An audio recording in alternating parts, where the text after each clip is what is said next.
राजधानी के अलग अलग नाकों पर किसान आज भी कृषि कानूनों के विरोध में बैठे हैं।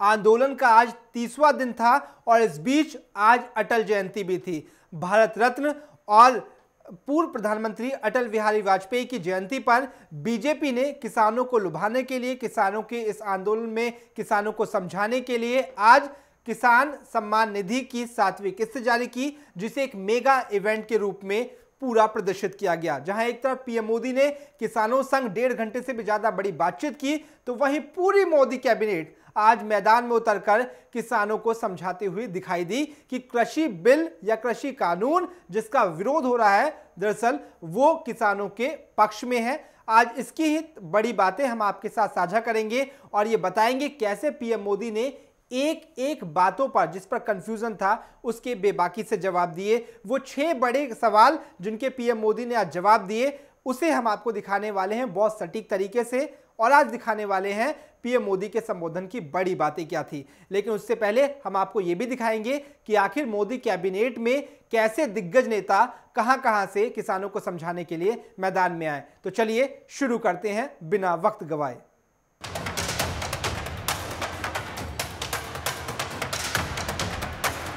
हाँ,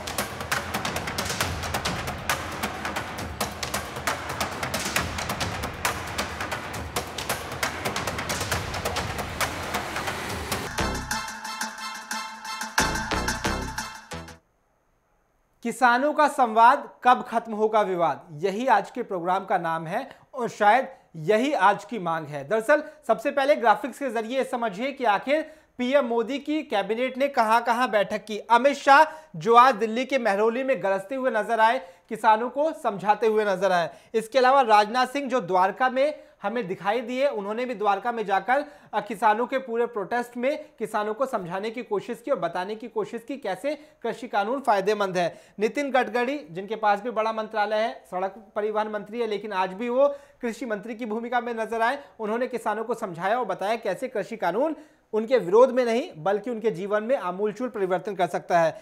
वो आज सिलचर असम में गए थे। महाराष्ट्र से आते गजेंद्र सिंह शेखावत, जल मंत्रालय, आज उन्होंने अपने ही क्षेत्र यानी राजस्थान के जैसलमेर में किसानों को संबोधित किया और समझाने की कोशिश की कि आखिर कृषि कानूनों के विरोध में जो आंदोलनकारी सड़कों पर हैं, उन्हें क्यों आंदोलन अपना खत्म करना चाहिए। रविशंकर प्रसाद पटना से आते हैं, वो वहीं पर उन्होंने किसानों से बातचीत की, किसानों को लुभाने की कोशिश की। और वीके सिंह जो कि पीएमओ में मंत्री हैं, उन्होंने भी गाजियाबाद में किसानों को संबोधित कर समझाने की कोशिश की कि आखिर कृषि कानूनों को लेकर जो विरोध हो रहा है वो दरअसल विपक्ष की एक रणनीति है और विपक्ष किसानों के कंधे पर बंदूक रखकर चला रहा है। लेकिन इन सब के बीच आज पीएम मोदी पर सबकी नजरें टिकी थी, उनके भाषण पर सबकी नजरें टिकी थी। लिहाजा जानना जरूरी है कि पीएम मोदी ने आज किसानों के साथ बातचीत करके, जो 6 राज्यों के किसानों के साथ पीएम मोदी ने बातचीत की और तकरीबन 9,000 किसानों के 9 करोड़ किसानों के खाते में तकरीबन 18,000 करोड़ रुपए ट्रांसफर किया। उसके बाद जब संबोधन किया तो कैसे किसानों के सवालों का जवाब दिया, दरअसल वो समझते हैं। ग्राफिक्स के जरिए हम आपको समझाते हैं कि पीएम ने आज क्या क्या। पीएम ने कानूनों के 6 फायदे गिनाए। नए कृषि कानूनों के बाद आप मंडी में अपने उपज बेचना चाहते हैं, आप बेच सकते हैं। एक बड़ा सवाल था कि क्या कृषि कानून के बाद मंडियां बंद तो नहीं हो जाएगी, इस पर बेबाकी से जवाब दिया। आप अपनी उपज दूसरे राज्य में बेचना चाहते हैं, आप बेच सकते हैं। मतलब कि आपकी सीमित दायरा नहीं है। अगर आप अपनी सामानों को, अपने दामों को, अपनी फसलों को कहीं और बेचना चाहते हैं तो वहां पे बेच सकते हैं। इस पर भी पीएम मोदी ने जवाब दिया। तीसरा सवाल था, आप एफपीओ के माध्यम से उपज को एक साथ बेचना चाहते हैं क्या? पीएम मोदी ने कहा आप बेच सकते हैं। मतलब 3 में किसानों के सवाल थे, तीनों के जवाब पीएम मोदी ने दिए। आप बिस्किट, चिप्स, जैम, दूसरे कंज्यूमर उत्पादों को वैल्यू चेन का हिस्सा बनाना चाहते हैं, यह भी आप कर सकते हैं। ये चौथे सवाल का जवाब दिया।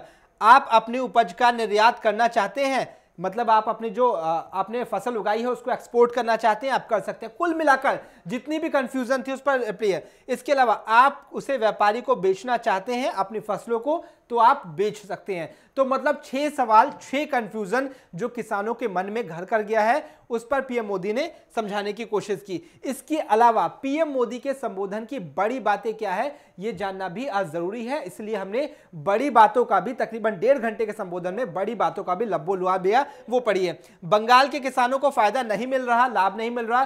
पीएम मोदी ने आज शुरुआत इसी से की क्योंकि पश्चिम बंगाल में चुनाव है और ममता सरकार पर बीजेपी लगातार हमलावर है। पश्चिम बंगाल के 70 लाख किसानों को लाभ नहीं मिल रहा, ऐसा बीजेपी कह रही है कि जो सम्मान निधि है उनका पैसा ममता सरकार उन्हें देने नहीं दे रही, जबकि किसान चाहते हैं। जम्मू कश्मीर, हाल ही में डीडीसी चुनाव हुए, नतीजों ने बीजेपी की तरफ इशारा किया, उसमें उनका भी जिक्र किया। मतलब पश्चिम बंगाल से जम्मू कश्मीर तक पीएम मोदी ने जिक्र किया। क्या कहा? जम्मू कश्मीर के भी किसानों ने जो वोट किया है उससे साफ हो गया। इसके अलावा विपक्ष कर रहा है भटकाने का काम, ये पीएम मोदी ने कहा। इसके अलावा कुछ क्या कुछ कहा? किसी के बहकावे में मत आइए, ये पीएम मोदी ने अपील की। इसके अलावा क्या कुछ कहा? फसल बर्बाद होने पर भी पैसा मिलेगा, पीएम मोदी ने आज ये भी अपने संबोधन में बड़ी बात कही। किसान अपनी मर्जी कर सकता है, एग्रीमेंट खत्म, जो कॉन्ट्रैक्ट फार्मिंग का बार बार जिक्र हो रहा है उसमें किसान अपनी मर्जी से इस पूरे कॉन्ट्रैक्ट को रद्द कर सकता है, ये भी कहा। फसलों पर एमएसपी खत्म नहीं होगी, जिस बात का जिक्र बार बार हो रहा है, किसानों के मन में जो डर है उस पर भी कंफ्यूजन क्लियर किया। किसानों को लागत का 1.5 गुना मिलेगा, पीएम मोदी ने अपने संबोधन में इस बात को भी सुनिश्चित किया कि कैसे जो एमएसपी पर लगातार विरोध हो रहा है। इसके अलावा डरे नहीं, मंडियां चालू रहेंगी, मतलब एमएसपी से लेकर कॉन्ट्रैक्ट फार्मिंग तक और कॉन्ट्रैक्ट फार्मिंग से लेकर मंडियों तक हर कंफ्यूजन को क्लियर किया पीएम मोदी ने।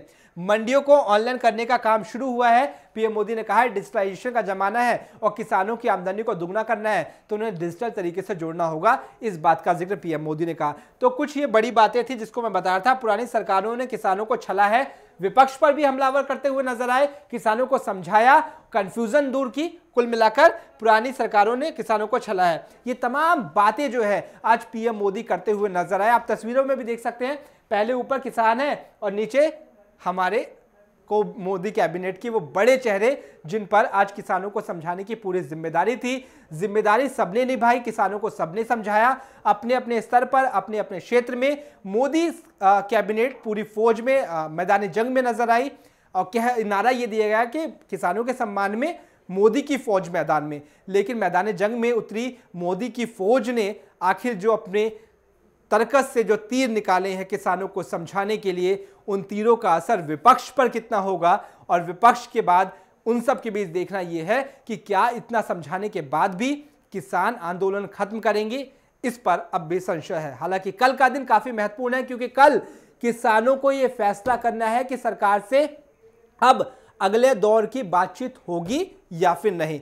कल इसमें काफी अच्छा दिन रहने वाला है और कल ये पता चल पाएगा कि मोदी कैबिनेट ने जो आज अटल जयंती पर मेहनत की है, किसानों को समझाने की कोशिश की है, सौगातें दी है 9,000 किसानों को, 9 करोड़ किसानों को तकरीबन 18,000 करोड़ रुपए की सम्मान निधि की 7वीं किस्त के जरिए, उसका असर कुछ हुआ है या फिर अभी आंदोलन कुछ और दिन चलेगा। इन सब के बीच मुझे दीजिए इजाजत। मैं था रवि श्रीवास्तव, कैमरामैन थे रिंकू। फिलहाल इस प्रोग्राम में इतना ही।